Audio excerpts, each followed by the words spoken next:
August 23rd, 2018.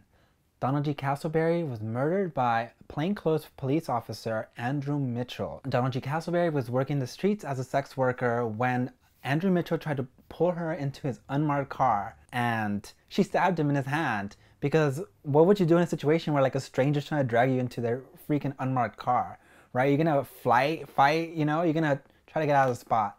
So she stabbed him in his hand, right? And he retaliated by shooting her no less than 8 times. When officials appeared on the spot, she was declared dead. Donald G. Castleberry is officially one of the first public victims of SESTA-FOSTA. Hi, I'm Ruben, but you might know me as Chicano Cheeseman, and today we're going to talk about sex.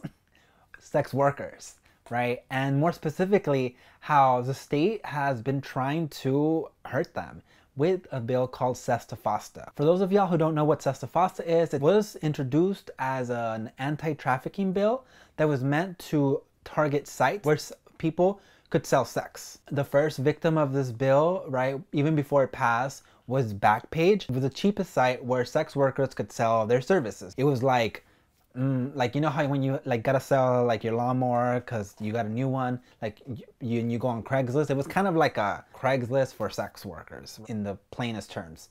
Not to mention that like people also used to sell sex on Craigslist, and they too shut down that part of that internet. So Backpage was a space where people can sell sex in a way that made it safe for everybody involved. So sex workers would be able to screen potential clients and be like, hey, like this person looks shady, or this person looks like they want to put me in prison, or like they want to hurt me. And also like it gave them a chance to negotiate ahead of time. And all these things matter because they take into consideration like consent, and they make sure that both parties enter these situations in agreement. But when you take these types of websites away, sex workers now have to negotiate, or oftentimes are not left with options for negotiations, as they have to like navigate the streets. From being at the safety of your home, right, where you can negotiate via your computer, to having to be out in the streets, that leaves you open to a lot of violence, right? And immediately we think about violence from, you know, pimps, and we think about violence from clients.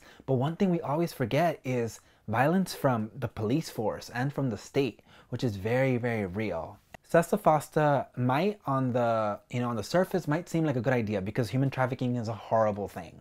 And before I continue, like I want to separate human trafficking from sex work. These things are separate things. Sex work is a consensual thing that the person selling sex agrees to. Human trafficking, by contrast though, like the people are not consenting to it, right? People are, you know, kidnapped or forced into this.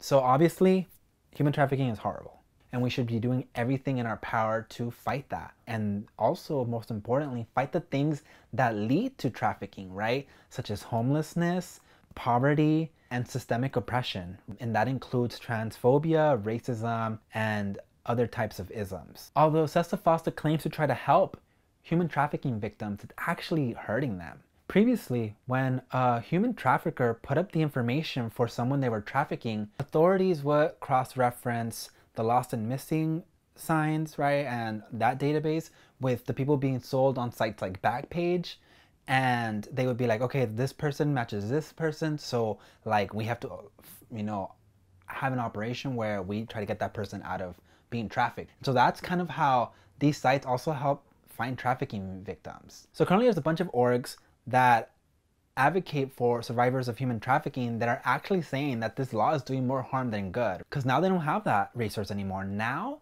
human traffickers are putting people on the dark web, which is another part of like the internet where like a lot of like bad stuff happens, right? So we're talking like human trafficking and just a bunch of like other hard things that there's no way that they can ever be on like the Al Gore's internet TM, right? Like the real mainstream internet. And so that's where people are being sold now. That, and again, the streets. So as we can see, it's doing like a lot more harm than good. But this is all information that survivors of human trafficking and sex workers are already telling us. And what I think I want to cover in this video is how the police state is directly involved not only in the implementation of this, but also the enforcement, and also all the violence that comes from it, because there's more than just all the violences that I mentioned right now, right? So before I continue, I want to like break down a little bit what the police state is. Obviously, like, you hear police state and you think like, okay, police. The police state, or the carceral state, as imagined by Foucault, Michel Foucault. I'm not sure if I'm saying that right, but like, I don't care, like, suck it, philosophy nerds. So Michel Foucault was all like, the police state is like this thing that like all nation states like fall into, and it's a way to like keep people in order, right, and to keep the peace. But keeping the peace is a matter of like controlling people. And sometimes it's like controlling people like directly, like don't do that. And sometimes indirectly, to the point where, you know, we self-control our own actions, right? And that might be for some people that might seem like a good thing. Like, okay, we don't want people to want to do bad things.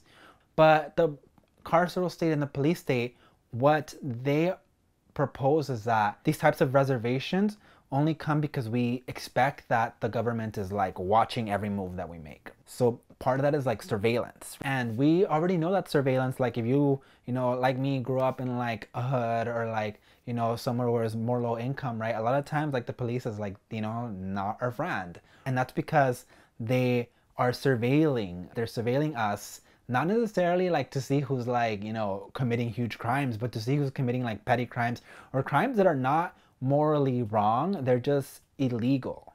So there's certain things that like are illegal because the state says it's like we shouldn't do it, and things that are morally wrong, right, because they're things that like we shouldn't want to hurt other people.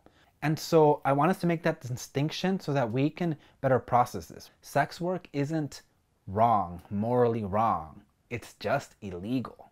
So the police state, it functions like that. Like, it surveils us like IRL, but also in modern times, it also surveils us like URL, online. So our, you know, web history is tracked, our, you know, what we post is tracked, things like that are tracked. So what happens when the state decides that sex work cannot be sold online?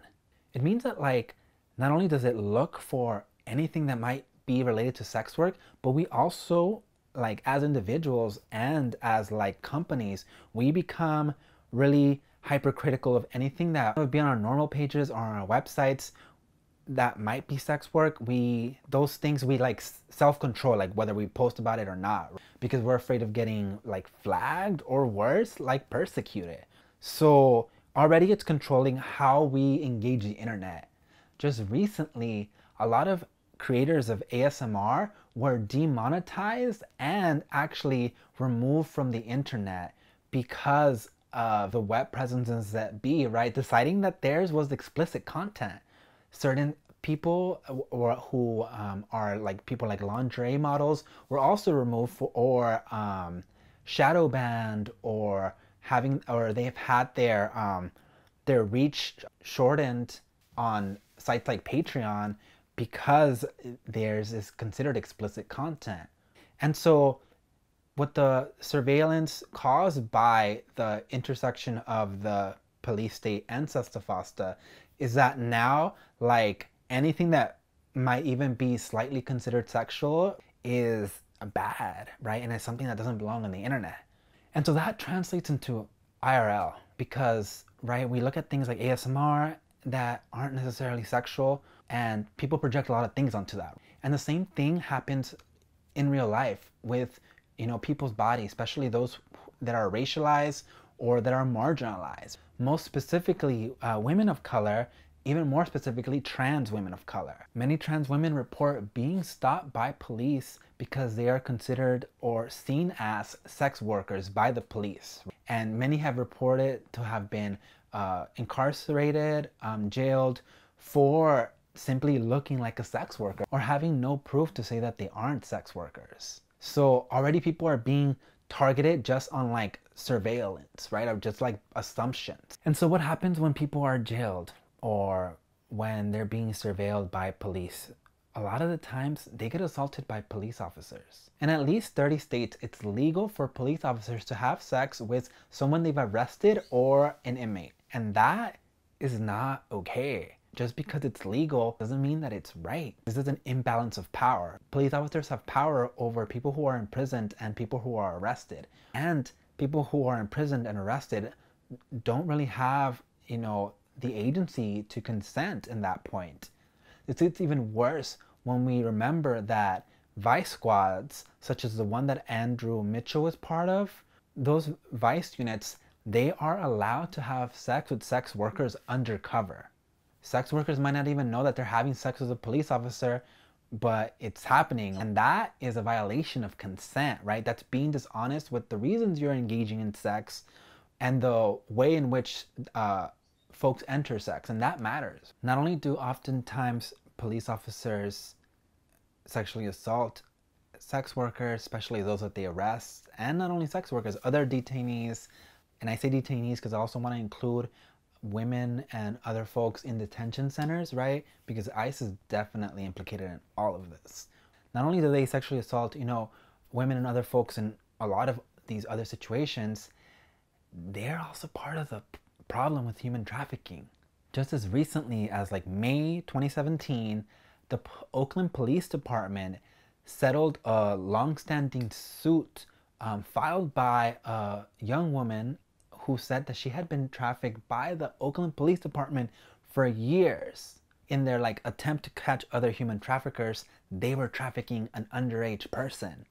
They finally settled for just under $1 million. Settled means that they didn't show up in court, that no files were officially charged, but they didn't want the publicity of all of that, because that would probably unearth a whole lot. Because no less than 10 police officers of all ranks were indicted in this. Just as recently as September 12, 2018, at least 7 police officers were arrested on suspicions of running what they're calling a prostitution ring. But essentially, former and current police officers were using all their knowledge, right, of vice units and how the police department checks for certain things to run their own sex ring or their own prostitution ring. And so this investigation has been going on for a while, and they were just arrested. So who knows how much damage they did in those 3 years. But why do you think folks, particularly sex workers, would agree to work with police officers and put themselves in that kind of danger, right? Where, like we mentioned, they face assault, they face harassment, they face incarceration, they risk being part of the same things that SESTA-FOSTA said it was going to stop. Human trafficking. Why would they risk all of that and work with the cops? And the answer is that when you make it illegal, you have very few options. I present all this so that you too can make the connections between the police force as an extension of the carceral state is abusing its power for people who are being really marginalized right now as a result of this bill. This affects all sex workers, right? But even more so those who are the most marginalized. This is an issue that intersects with race and it intersects with the LGBT community, particularly with trans women, even more so trans women of color, who are often not given enough opportunities to have a job outside of sex work. If folks want to really end sex work and end human trafficking, they will target the things that bring folks to these things, right? And oftentimes that's lack of choice. When you don't have the choice to get that business job because of your race or your gender, specifically if you're trans, you have limited options and you pick which one's gonna help you survive. And so for that alone, you should care. But you should also care because of the way it's gonna affect you. If you think the surveillance of the internet is gonna stop just at the sex work industry, it really won't. As I mentioned before, it's already affected creators of ASMR content and lingerie bloggers. It's only a matter of time before the state makes yet another thing illegal based on their own morality. And as I've outlined here, that isn't a very good morality at all. I'd like to thank all my patrons, especially Danielle G, Chris N, and Danielle V. Without all my patron support, none of my online work would be possible. So if you'd like to support this channel and get longer videos and other dope rewards like scripts and live streams, you can support me at patreon.com/queerchicanochisme.